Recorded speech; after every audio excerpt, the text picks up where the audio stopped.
Piduguralla municipal vice chairperson ఎన్నికపై మాట్లాడే అర్హత జగన్ కు లేదని గురజాల ఎమ్మెల్యే ఎరపతినేని శ్రీనివాసరావు అన్నారు. జాయింట్ కలెక్టర్ ఎన్నికల అధికారి సమక్షంలో వైస్ చైర్మన్ ఎన్నిక ప్రజాస్వామ్యబద్దంగా జరిగిందన్నారు. అలాగే వల్లభనేని వంశీని జగన్ జైల్లో కలిసి పరామర్శించడంపై స్పందించారు.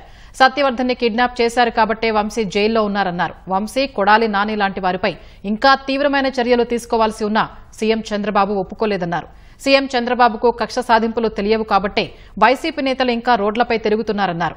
151 నుంచి 11 సీట్లకు ఎందుకు వచ్చాయో జగన్ ఇప్పుడైనా గ్రహించాలని హితవు పలికారు.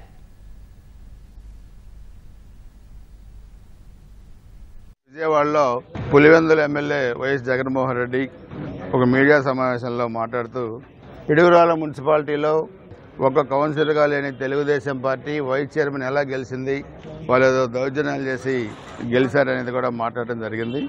జగన్మోహన్ రెడ్డికి ఒకటి చెప్పాలి, మీరు అధికారంలో ఉన్నప్పుడు రాష్ట్ర వ్యాప్తంగా జరిగిన అన్ని మున్సిపాలిటీలు, మండలాలు, స్థానిక సంస్థల ఎన్నికల్లో ఆ రోజు తెలుగుదేశం పార్టీ అభ్యర్థుల్ని నామినేషన్ కూడా వేయనీయకుండా మీరు దౌర్జన్యాలు చేసి అన్ని ఏకగ్రీవం చేసుకున్నారు.